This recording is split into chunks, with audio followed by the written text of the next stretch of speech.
A warm welcome and a heartfelt namaste to all of you.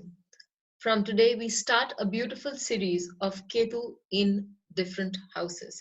So, the Ketu in the first house is something that we're going to talk about today. But before that, a big thank you to all of you for watching the videos, commenting on them, and sending in your suggestions. We should be technically talking about how Ketu came into existence, but that has been dealt with in great detail in the first video of Rahu in different houses. So if you would like to know about how Ketu came into existence, that would be a good video to watch. Let us talk about Ketu. Once Ketu was formed of the lower part of Swarbhanu, a very powerful Rakshas after the demise of Swarbhanu or division of Swarbhanu into two different entities, Rahu and Ketu. Ketu was the part without the head, and so Ketu had just one sense organ on him, and that was the skin with the sense of touch. So Ketu is extremely orientation for Ketu is much about gut feelings, and it has a lot of sixth sense that we can associate Ketu with. So let's move on to Ketu. Generally, it is felt that Ketu does not bring in prosperity. However, this should not be taken as a prototype because Ketu does bestow prosperity in its period also. It gives a lot of wealth. Ketu is essentially a planet of spirituality, and as the real spirituality in a person rises, Ketu would not shy from giving it material affluence also. Let's talk about Ketu in the first house. Ketu in the first house gives a person a very strong and hypnotic personality. Again, I have defined all the houses in my videos in Rahu, but just a run through what the first house means. The first house means it is synonym to lagna or tanu. Tanu means the body, and it is the karaka of the atma, where the ruler or the one who holds the rule as a ruler, karakatva ruler of the first house is the sun. The body parts that are associated with the first house are the upper face, complexion, upper part of the face, physique, head, and brain. The timing that we need to see from the lagna. Generally, we should see everything from the lagna, but the birth and the longevity are the two things that have to be seen, especially from the first house. Family members, it represents father's mother and mother's father. That is your maternal grandfather and your paternal grandmother. It defines your personality, your purity, your happiness, your health, and misery. The social status for Ketu is for the first house is your dignity, fame, standing in society, and financial aspect of one is the prosperity, gain, profits to younger brothers and his friends. Proness is what one finds when we're talking about the first house. We would have to see a person's vitality or person's vigor. The career is something that overall career, overall karmic existence can be very much ascertained from the first house. Let's have an in-depth analysis of the Karakas of Ketu. The Karakas of Ketu are worship of goddess Chandi, that is Kali or Ganesha, and many other gods and goddesses. Ketu represents a doctor in a person's chart. It also represents a dog, a cock, that is, if you need to do any remedial measure about Ketu, feeding a black dog, worshipping God, Lord Ganesh, worshipping Kali, all these things would help you, benefit you. Ketu gives us all kinds of wealth and prosperity.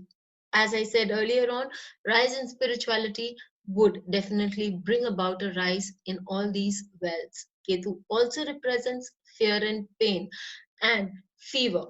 Ketu is about taking a bath in the holy Ganges. Ketu also represents sadhana or great penance, and that penance will definitely move up your spiritual quotient.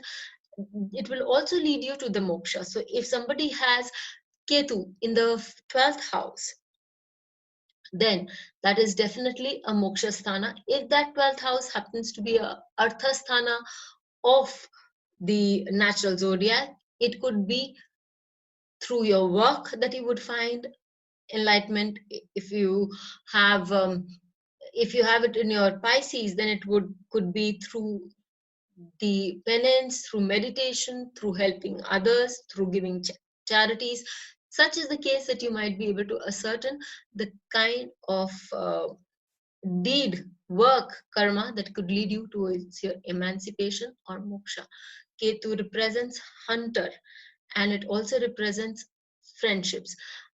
How would it represent friendship in your chart? All the bandhans, or all the relations that we form in any lifetime, are because of certain karmic relations that we've had with these people in the past life or lives, and as such we would have to repay or to them, or get a credit from them on account of those relations, and so we make friends very easily on account of that Ketu. Ketu also represents the deep wounds that you have in your body. More such description about the Ketu nakshatras to follow in our next few videos. Now let us move on to the example charts. With the example of Amitabh Bachchan, Amitabh Bachchan has his Ketu in Aquarius. Aquarius as a lagna gives him a very mysterious personality, something that we are not able to gauge.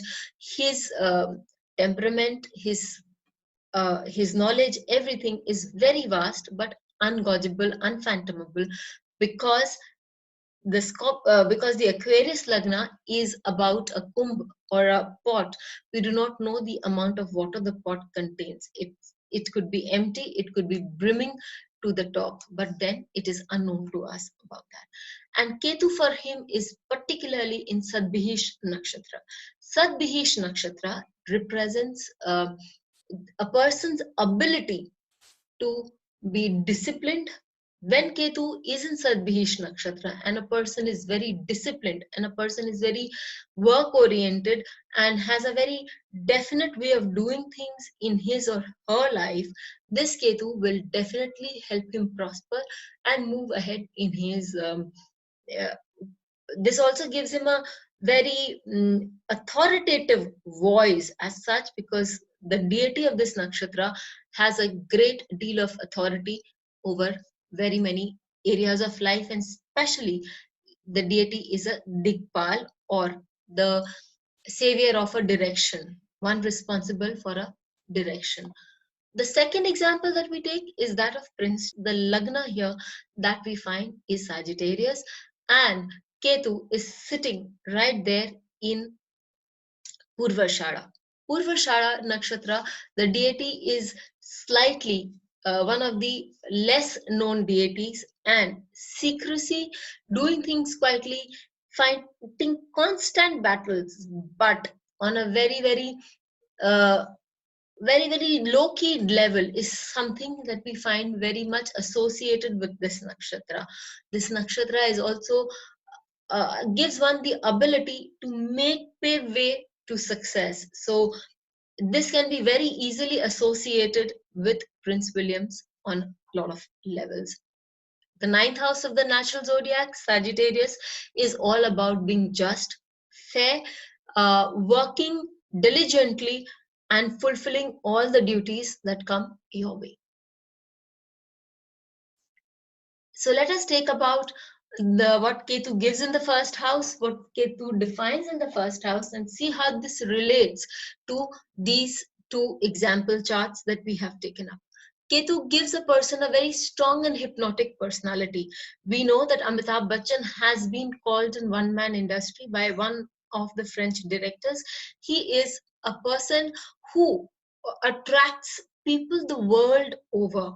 Even a very strong personality, Prince Williams, a very calm and a dignified personality, has people falling uh, after him, gives the person a lot of talent. Amitabh Bachchan has, we know, as an actor, shows a lot of talent as an act, not just an actor, an anchor, a poet, a writer, in so many grounds. Same holds true for Prince Williams. It gives one a lot of responsibilities in life. Amitabh Bachchan started taking up his responsibilities quite seriously from a very young age, and has also helped his younger brother a great deal. And as far as Prince William is concerned, having lost his mother at a quite a young age, he took the responsibility, he took his responsibility towards his younger brother very seriously, and he also takes his responsibility towards the crown and his subjects very, very seriously. There's an innate amount of wisdom that comes with Ketu in the lagna. Ketu, as I said earlier, does not have a head, and it has to resonate only from the from its sixth sense. So it gives the person a lot of psychic abilities, and a sixth sense is very, very strongly found in the if Ketu is posited in the lagna. These people also make good psychic counselors, and management crisis is something that these people can take up very, very easily and very, very seriously. They would always be pioneers in the field, in something that they do in their families or in the field that they work. In Amitabh Bachchan's case, he was the first actor in the family. Also, he's the first actor from the industry, from the film industry, to move towards television. We have seen many actors graduate from television to film industry, but he was one of the first ones to come from the film industry towards television, and made a huge success of it, such that so many actors and actresses followed his path. As far as Prince William is concerned, he was the first person from his family to have married a commoner and would be an heir apparent to the throne. These people are prone to selfless service. When the ego is missing, these people will have a greater knowledge, a greater ability to assess the spirituality. And but at times these people can have an irrational behavior, a stubborn behavior. Let's not forget that on a lower octave, if your senses are not working, you could just take for whatever you want, and have a very unpredictable and a bizarre behavior. These people need to be confident. Both Amitabh Bachchan and Prince Williams were shy as children, and they needed to come out of it. And as they grew, their personality also found center stage. One of the things that people with Ketu in the first house should really understand, they have the ability to multitask, they have the ability to do many things at the same time. However, this would find them at a loss for over a long period. So they should understand the need to regroup their abilities and focus on one thing at a time, such that instead of scattering themselves, they will have achieved so much more in a very less period of time. And it would make them a very, very effective personality. So we see Ketu in the first house gives a person a very strong and a hypnotic personality. A selfless person over a long period of time derives a lot of good for his own self and the and also the society that he lives in, and that is what Sri Krishna says in the Bhagavad Gita. With this in mind, we will meet again in the next video. Till then, don't forget to write in your comments. Don't forget to tell us how you found the video, and if you have a suggestion, they're more than welcome. Thank you so much.